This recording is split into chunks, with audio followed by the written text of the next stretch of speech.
Bien, muy buenos días a todos los participantes. Les saluda la licenciada Liliana Yerleque desde las instalaciones de la Dirección de Infosalud, de la Dirección General de Telesalud, Referencia y Urgencias del Ministerio de Salud.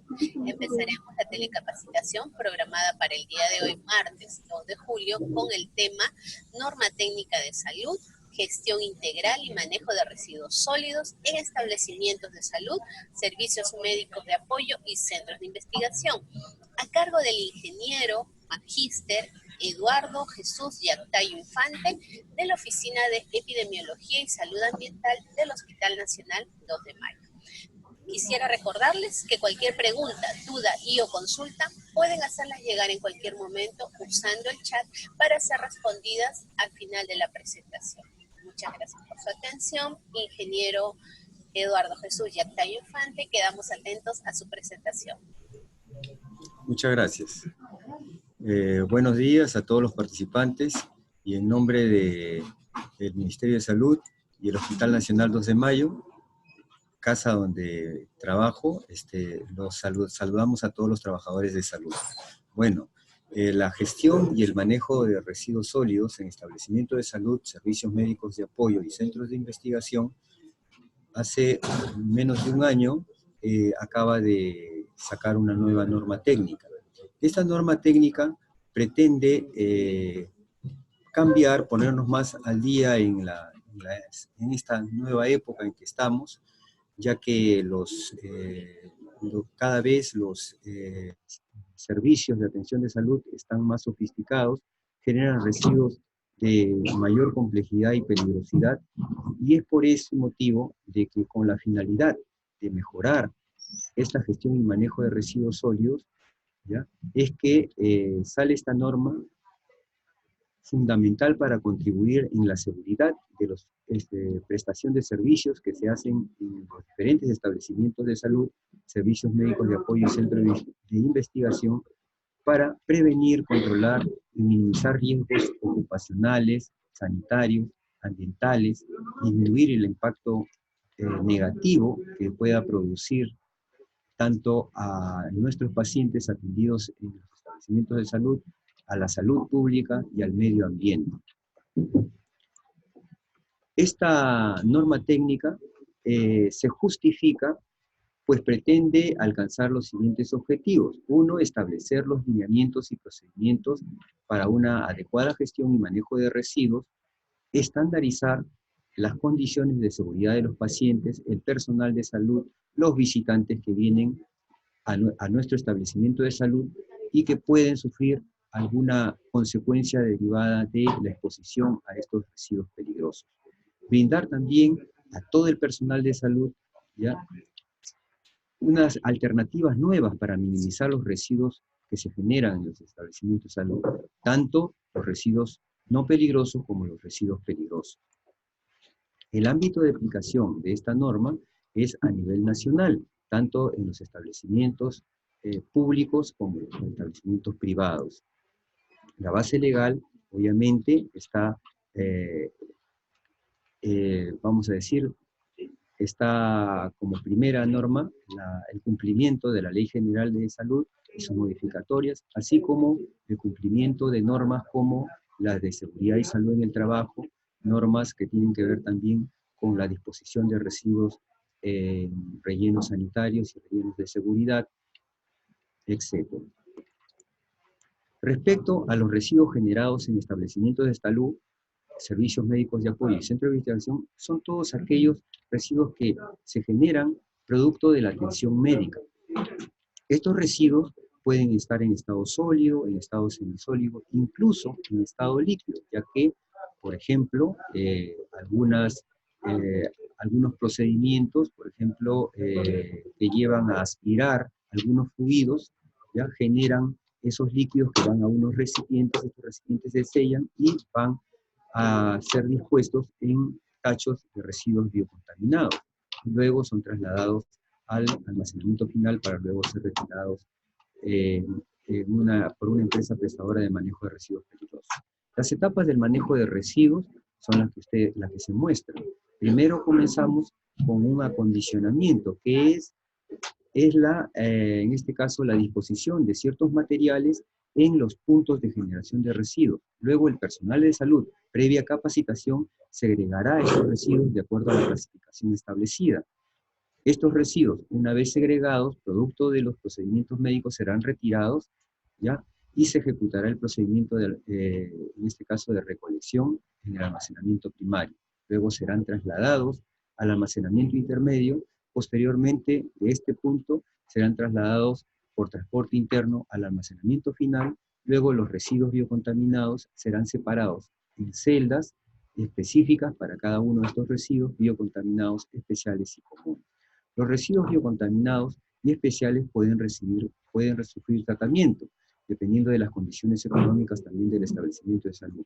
Pero lo que sí siempre reciben tratamiento son los residuos generados tanto en patología clínica como en anatomía patológica, ¿ya? Posteriormente, estos residuos pasan nuevamente al relleno, al almacenamiento final, de ahí son recolectados por una empresa prestadora de residuos sólidos peligrosos y llevados a un relleno sanitario que tenga celdas de seguridad. Los residuos comunes también son recolectados, pero son llevados también a un relleno sanitario, pero para residuos domésticos, celdas para residuos domésticos. Actualmente, en nuestro país, todavía seguimos trabajando de esta manera. Como ustedes ven, esta pirámide triangular habla de nuestro manejo actual.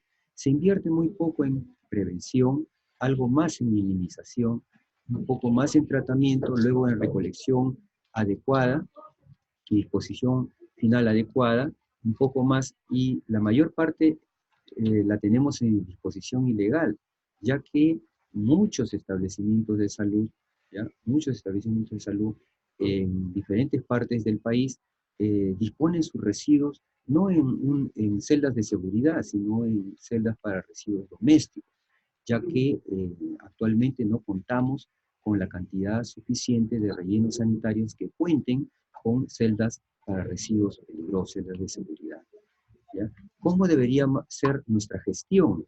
¿Ya? Y es la que esta norma pretende cambiar, ¿no? Pretende cambiar nuestra forma de ver los residuos. Debemos invertir más en prevención, como, por ejemplo, investigaciones que vayan a ver, por ejemplo, mejorar los procedimientos médicos, minimizando la producción de residuos peligrosos.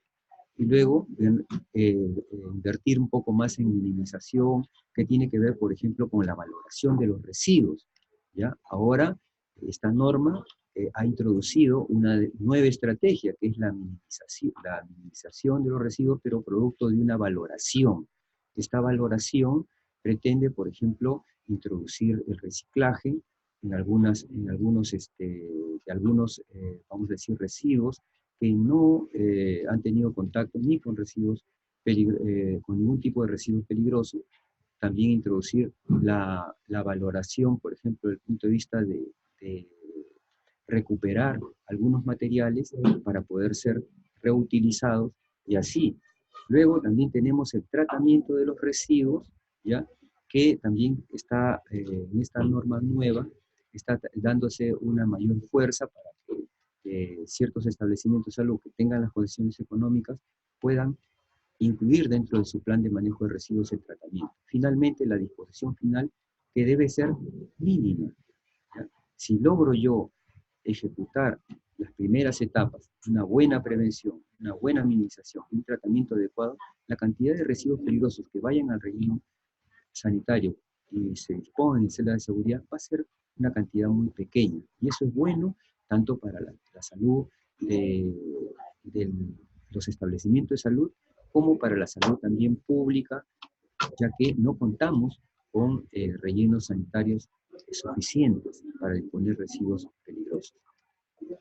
De acuerdo a la norma técnica, se mantiene la clasificación de los residuos, ¿ya? En tres. Entonces tenemos dos clasificaciones para residuos peligrosos y una sola clasificación para residuos no peligrosos. Dentro de los residuos peligrosos están los residuos biocontaminados, que son todos aquellos que se generan producto de la atención médica y que pueden haber tenido contacto, estos materiales que se utilizan en estos procedimientos pueden haber tenido contacto con agentes infecciosos. Cuando se atiende por ejemplo, a un paciente en su cama o en un ambiente donde se va a realizar un procedimiento, ese tipo de residuo que se genera se denomina residuo de atención al paciente. Si por el contrario se toma una muestra biológica al paciente, que puede ser una muestra de heces, una muestra de orina, estaríamos hablando de residuos biológicos. Si al paciente se le pone, por ejemplo, una unidad de sangre, ¿ya?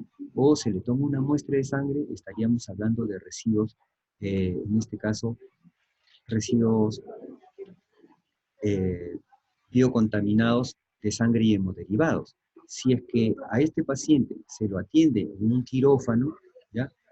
En ese procedimiento, en sala de operaciones, los residuos que se generan son residuos quirúrgicos y anatomopatológicos. Muy importante son los elementos punzocortantes para estas cirugías, para la aplicación de medicamentos, y estos materiales, una vez usados, se denominan residuos punzocortantes, ¿ya? Finalmente, hay la sexta subclasificación de la clase residuos biocontaminados, es la de animales contaminados. Estos se generan, por ejemplo, en investigaciones médicas, ¿ya? Y todos los ambientes donde se encuentran estos animales en cautiverio, todos los restos que generan, producto de sus deyecciones, e incluso la muerte de estos animales, todo esto se denominan residuos de animales contaminados. Otra clase de residuos también peligrosos es la de residuos especiales, cuya característica es que han tenido contacto con algunos insumos químicos de potencial peligro. Pueden ser residuos que tengan, en este caso, la particularidad de ser corrosivos, de ser inflamables, de ser tóxicos, explosivos, reactivos. Dentro de esta clasificación hay tres subgrupos. El subgrupo B1, que son de residuos químicos peligrosos.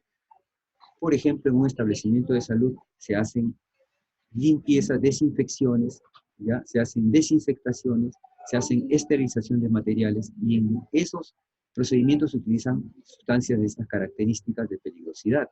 Además, también hasta ahora todavía se usan termómetros de mercurio, se usan, por ejemplo, tensiómetros que tienen, en este caso, dentro de su composición química, el elemento mercurio, que también es altamente peligroso. Aún todavía en los establecimientos de salud actuales en el Perú se utiliza el revelado de placas radiográficas. Sabemos que existe otro tipo de revelado de nuevas imágenes, en este caso digitales, pero aún en los establecimientos de salud se siguen usando insumos químicos para el revelado de placas. Y como sabemos, estos productos químicos son altamente peligrosos. También en el tratamiento de quimioterapia, también se generan, en este caso, citotóxicos que también tienen este grado de peligrosidad. También por las impresiones, por ejemplo, en las áreas administrativas se generan los tóner, después para habilitar o para poder dar energía a ciertos dispositivos médicos necesitamos pilas, y todos estos materiales que se generan también son residuos peligrosos, ¿ya? De estas características, químicos peligrosos. Luego tenemos una segunda subclasificación, los residuos farmacéuticos, que bueno, tenemos una gama amplia de residuos farmacéuticos. Dentro de los más peligrosos podríamos hablar de los, en este caso, de los antibióticos, podríamos hablar también de los medicamentos utilizados, por ejemplo, en el tratamiento del VIH, y etcétera, etcétera, ¿no? Luego vienen los residuos radioactivos, ¿ya? Para lo cual, en este caso, debemos coordinar previamente con el IPEN para que evalúe los puntos de generación, los tipos de isótopos radioactivos que se generan en estos procedimientos, para que nos acondicionen los lugares adecuados para disponer estos residuos. Ellos son los que se encargan de acondicionar el lugar y también de dotarnos de estos, en este caso, insumos para la disposición de residuos de estas características, y también son ellos los que retiran estos materiales una vez que, en este caso, se terminan los procedimientos, se coordina una fecha para que retiren estos residuos. Luego viene la clasificación de residuos no peligrosos, ¿ya? Que son los residuos comunes. Estos residuos básicamente no han tenido contacto ni con agentes infecciosos ni con agentes químicos, por lo tanto no tienen ningún grado de peligrosidad. Dentro de ellos tenemos 3 subclasificaciones, ¿no? Por ejemplo, la clasificación C1, dice área administrativa, básicamente papeles, cartones, ¿ya? Insumos generados sin mantenimiento, ¿ya? Básicamente esto, y que no, obviamente, tienen codificación patrimonial. Luego vienen los residuos tipo C2, que son vidrio, madera, plástico, ¿ya? Metales también, y luego los residuos C3, que son todos aquellos residuos que se generan en la preparación de alimentos, en la cocina. O sea, por ejemplo, el corte de verduras, el corte de frutas, cáscaras, ¿ya? A veces también se cortan parte se retira parte de las carnes, por ejemplo. Todo eso constituye residuos no peligrosos generados en la cocina, en preparación de alimentos. Y como ustedes verán, todos estos residuos pueden ser reciclables, ¿ya? Pueden reciclarse, ¿ya? Incluso los residuos generados en este caso en la cocina, ¿ya? Que no han tenido contacto con pacientes, obviamente estos residuos podrían incluso comercializarse, ¿ya? Bueno, dentro de la norma técnica tenemos unos componentes de gestión y manejo de residuos sólidos. Entre ellas estos componentes son 4, la prestación, la organización, la gestión y el financiamiento. Dentro de la prestación de salud es muy importante el personal de salud que va a trabajar en los establecimientos de salud. ¿Qué importancia tiene? Que debe ser una persona que esté plenamente sana, ¿no? Y que no por eso pasa un examen ocupacional y que tenga también información, tenga conocimientos de los procedimientos adecuados de gestión y manejo de residuos sólidos, ¿ya? Además también hay un encargado responsable del manejo de residuos sólidos que se encarga de realizar la supervisión interna a todas las unidades. Ambas personas deben ser personas que estén muy bien capacitadas y que conozcan muy bien lo que es la gestión y manejo de residuos sólidos desde el punto de vista administrativo, así como desde el punto de vista operativo. Luego tenemos la organización. En esta organización, ya actualmente, ya con la norma incluso anterior, entra a tallar un nuevo, vamos a decir, un nuevo órgano administrativo. Este es el Comité de Gestión y Manejo de Residuos Sólidos. Está conformado por los representantes de los servicios que generan mayor cantidad de residuos peligrosos. Entre ellos, por ejemplo, podríamos hablar sala de operaciones, los laboratorios, ¿ya? Debe haber un representante también del departamento de enfermería, el representante o coordinador de manejo de residuos sólidos hospitalarios, etcétera, etcétera, ¿ya? Este organismo, ¿ya? Nuevo se encarga de monitorear, ¿ya? Se encarga también de hacer ciertas actividades de gestión, ya que es, por ejemplo, incluir el plan de manejo de residuos sólidos en el plan operativo anual, generar un programa de capacitación de manejo de residuos sólidos para todo el personal. Él es el que se encarga también de tomar decisiones con respecto al tipo de temas que se deben, en este caso, dictar en esta capacitación, ¿ya? Además, ellos también se encargan de hacer el seguimiento de este plan de manejo de residuos sólidos para que logre ser aprobado y consiga su financiamiento finalmente. Dentro de la reunión del Comité de Gestión de Residuos Sólidos está el nombramiento del coordinador responsable de la gestión de residuos sólidos, elaborar el reglamento del comité, crear un archivo, definir los mecanismos de coordinación con las autoridades de la institución, etc. Por ejemplo, aquí vemos una imagen de un acondicionamiento de un área. Vemos a su mano izquierda, en la parte superior, un coche de procedimientos. Ustedes verán que este coche de procedimientos está dotado de 3 recipientes, uno para residuos comunes, que está en cinta, una bolsa de revestimiento hacia afuera negra, otro para residuos especiales, la bolsa de revestimiento es amarilla, el otro es de residuos biocontaminados, bolsa de revestimiento roja, y al costadito está el recipiente de punzocortantes. Este es un coche que está acondicionado para que puedan hacer un procedimiento en la cama del paciente, en el ambiente de procedimientos. Después tenemos un botadero al lado, en este caso derecho, de este coche de procedimiento, donde encontramos un tacho para residuos biocontaminados. También acá tenemos, en la parte superior, a la mano derecha, tenemos un coche también de procedimiento que tiene solamente 2 recipientes. Estos recipientes, este acondicionamiento se hace en función al tipo de residuos que se genera en cada lugar. Por eso que algunos recipientes, algunos coches de procedimiento tendrán solamente 2, otros tendrán 3, los áreas administrativas solamente tendrán acondicionamiento para residuos comunes, etc. Estas son las bolsas características que revestirán los tachos o recipientes de almacenamiento primario. Bolsa roja para revestir el recipiente de residuos biocontaminados, bolsa amarilla para revestir el recipiente de residuos especiales y bolsa negra para revestir los recipientes de residuos comunes. Obviamente, en los procedimientos de atención médica se generan estos residuos peligrosos, ¿ya? Pero no solamente los residuos peligrosos, también se generan residuos comunes, que son los empaques de los materiales, por ejemplo, ¿no? Aquí vemos a una enfermera que está haciendo un procedimiento, ¿ya? Está colocando una vía. Después vemos en el laboratorio que están viendo una lámina, están colocando, por ejemplo, aquí un procedimiento médico, una cánula binasal, etc. Todos estos son procedimientos que se hacen comúnmente en los establecimientos de salud, ¿ya? Básicamente, estos residuos, ¿ya?, que se generan, por ejemplo, en diferentes lugares del establecimiento de salud, sea, por ejemplo, las emergencias, las unidades de cuidados críticos, las salas de operaciones, etc.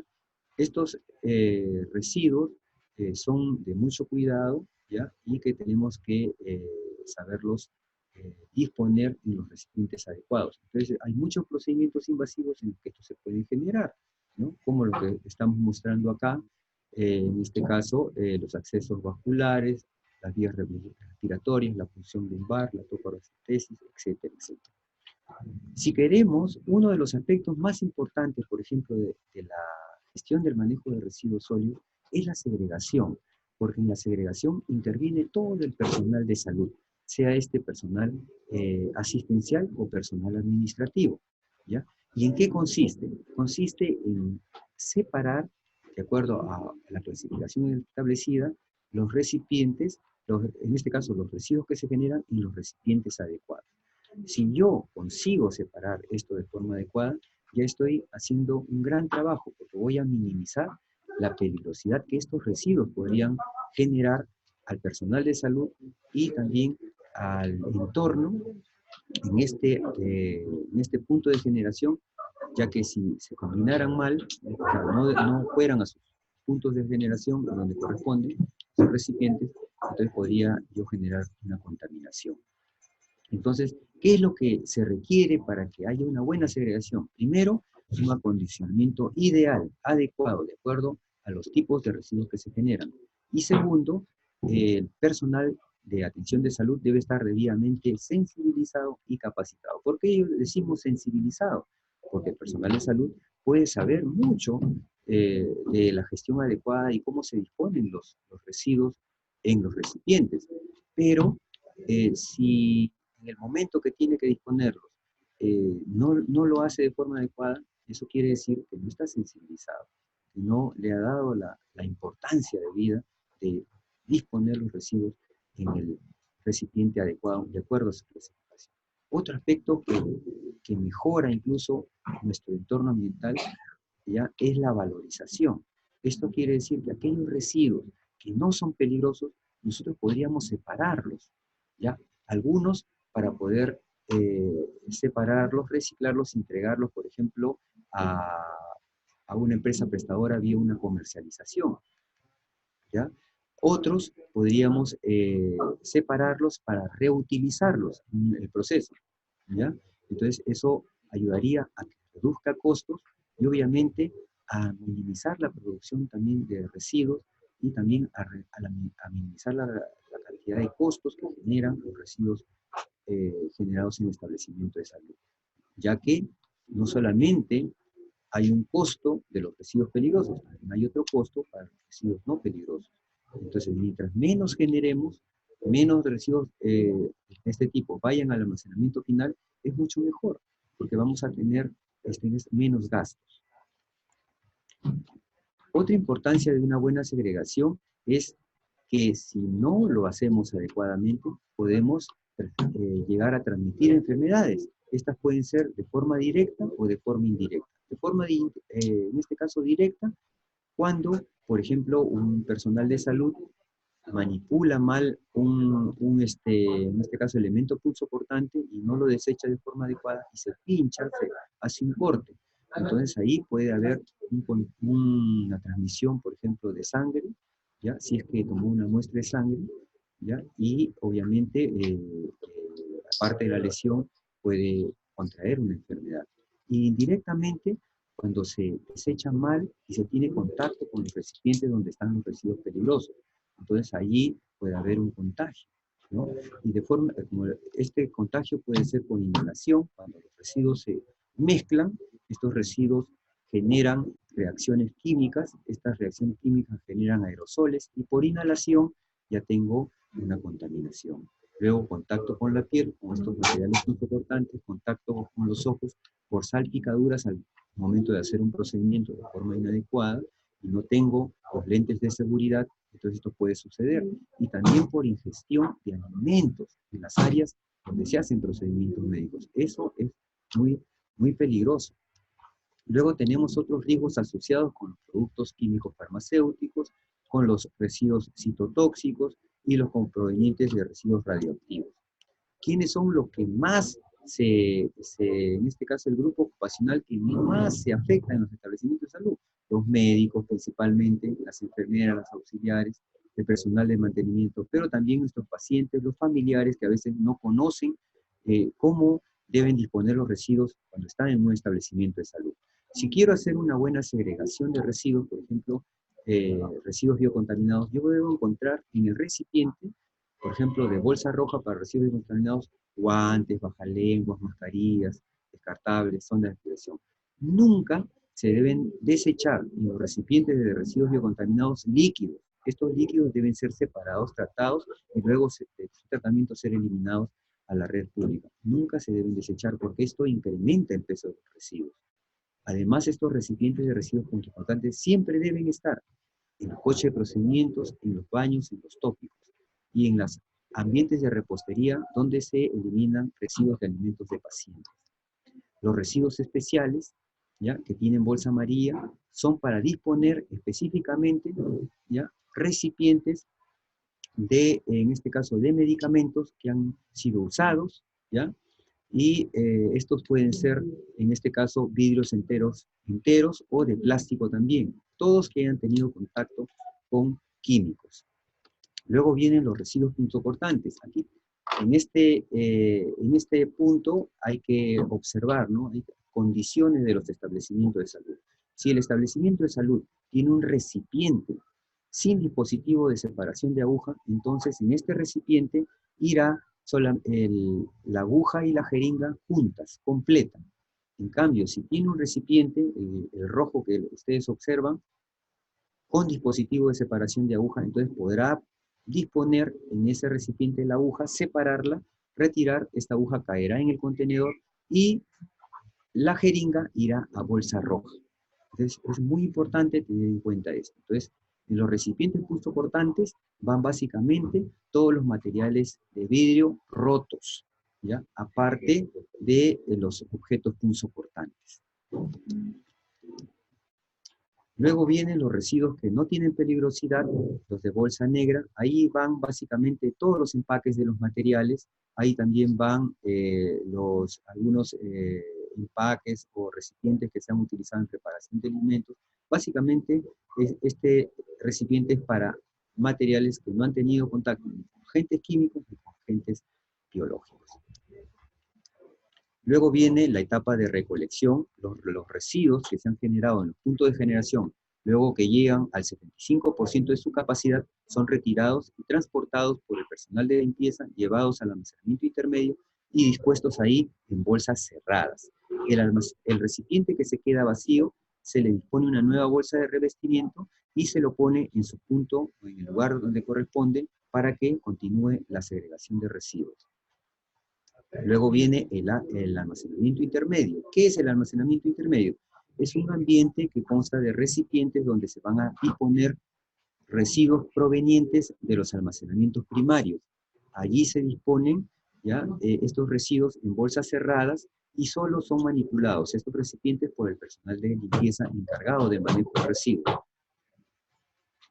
Luego viene el transporte interno de los residuos. Todos los residuos que están en los almacenamientos intermedios son transportados en coches diferenciados, tanto para residuos biocontaminados, para residuos especiales y para residuos comunes, y son llevados al almacenamiento final. En el almacenamiento final, ¿ya?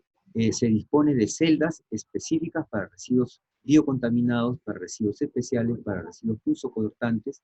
También hay un ambiente que está separado, que es para los residuos comunes, y hay otro ambiente que que no necesariamente debe estar en el almacenamiento central, pero que es manejado, por ejemplo, por logística, que es de los valorables.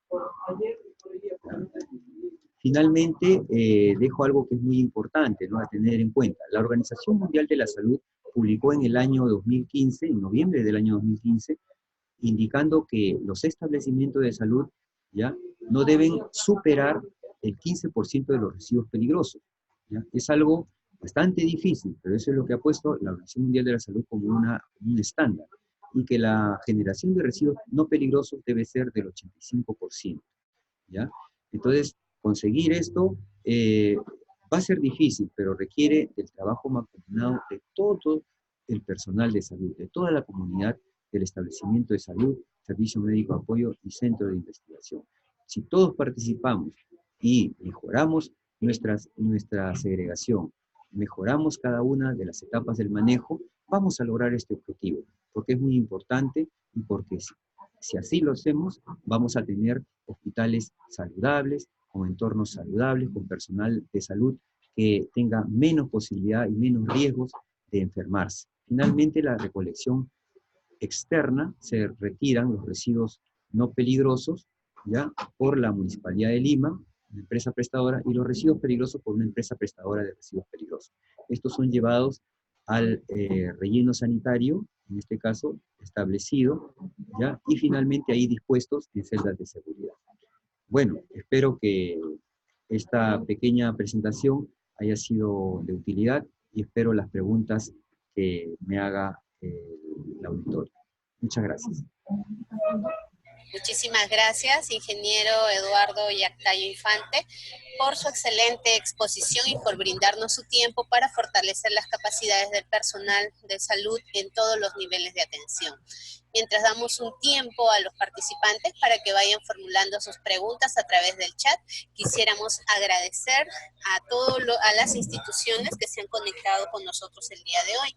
Le comento que tenemos al Centro de Salud Pixi en Lambayeque, a la EMED Chilcamala, a la Red Cotabambas de Apurímac, a la DIRIS Lima Norte, al Hospital Regional de Ica, a la Red de Salud Aymaraes, que también nos acompaña, y pues en general a todos los participantes que siempre se mantienen conectados con nosotros. Bueno, vamos a proceder a leer las preguntas que nos han hecho llegar. Nos dicen lo que menciona la Organización Mundial de la Salud sobre el porcentaje, dice, ¿es lo que se requiere? Efectivamente, la Organización Mundial de la Salud ha hecho un estudio a nivel mundial y ha recomendado a todos los establecimientos de salud que para que se reduzca la posibilidad de, por ejemplo, infecciones intrahospitalarias, accidentes laborales, por ejemplo, ambientes contaminados en el establecimiento de salud, incremento de vectores, etcétera, no se debe superar más del 15% de residuos peligrosos que se generen en el establecimiento de salud. Esto va a dar condiciones adecuadas para que se pueda mantener y asegurar la seguridad de estos procedimientos, ya que en caso superemos esto, va a generar un incremento de costos y a la vez, obviamente, una gran posibilidad de mayor riesgo para el personal de salud, los pacientes, los visitantes, etc. Bien, muchísimas gracias, ingeniero. Recordamos a nuestros participantes que pueden escribir sus preguntas a través del chat para poder darles lectura. Bueno, el comentario que nos hacía la misma persona que preguntó es porque en realidad, dicen los establecimientos de salud como hospitales, la realidad de porcentaje es otra, ¿no? Claro. Eso es cierto. Es que como le decía yo, al momento de hacer la presentación hice una pirámide de la gestión actual y la otra pirámide de la gestión que deberíamos realizar, una gestión que privilegie la prevención. Y en prevención tenemos que hacer una serie de actividades, por ejemplo, de investigación. Por ejemplo, investigar cómo mejorar los procedimientos para minimizar estos residuos peligrosos y también para minimizar los accidentes laborales, tanto, por ejemplo, en personal de enfermería, en personal de laboratorio, en personal profesional que hace los procedimientos médicos de cirugía, etc. Si ponemos profesionales que investiguen este tema, obviamente se van a mejorar estos procedimientos y ¿en qué va a redundar? En una mejora y una minimización de estos residuos peligrosos. Eso se hace en otros países del mundo, como en Japón, se hace en los Estados Unidos. Mire, algo característico. En Japón, para revisar, por ejemplo, un procedimiento médico, una cirugía, lo primero que revisan es el tacho de basura. No revisan el procedimiento. Primero van a ver si la segregación es adecuada. Si la segregación es adecuada, entonces ya pasó el primer filtro y entonces vamos a la otra etapa. Entonces es una diferencia, un cambio total, ¿no? Ingeniero, comprendemos. Una pregunta también nos pregunta si podría repetir cuál es el procedimiento para desecho de líquidos contaminados. Ya. A ver, por ejemplo, tenemos una aspiración, ¿ya? Una aspiración, por ejemplo, en la UCI. Nosotros, en el Hospital 2 de Mayo, tenemos unos recipientes que están conectados a estos aspiradores.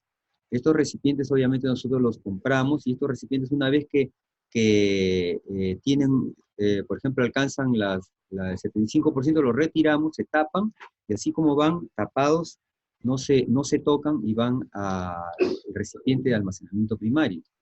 Y de ahí, obviamente, al almacenamiento final. En caso de líquidos, por ejemplo, que se generan producto, por ejemplo, de una curación de herida operatoria.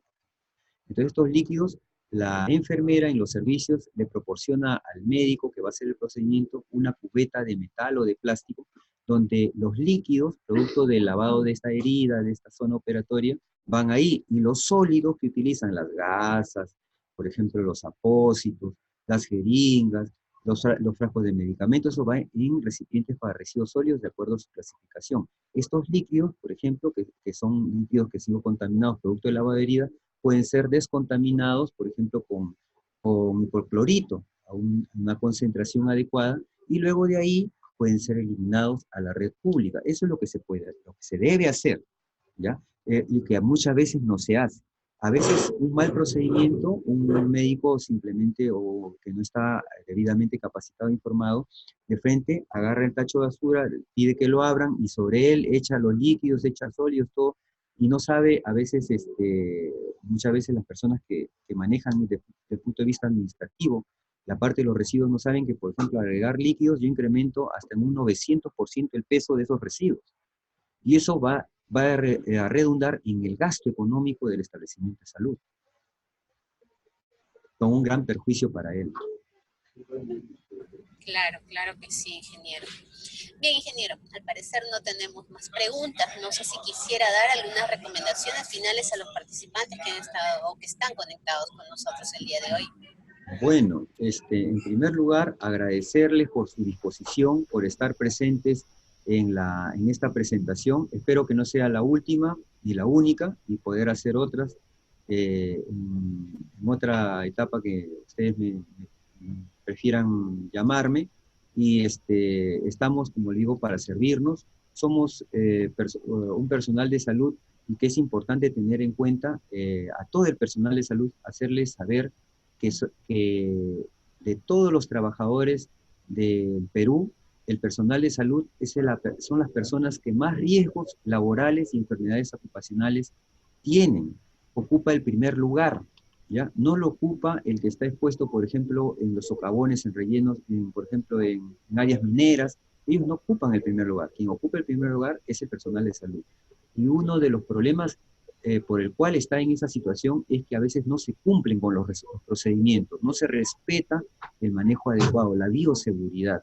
Y eso es muy importante. Y les digo a todos mis compañeros, en este caso de trabajo, en el campo de la salud, que por favor respeten los procedimientos, respeten las normas de seguridad, porque al hacerlo están cuidando su salud y también están cuidando a sus familias, porque sus familias los quieren a ustedes y necesitan de ustedes. Si ustedes no ejecutan estos procedimientos, obviamente están perjudicando a su familia y a sus seres queridos. Muchas gracias.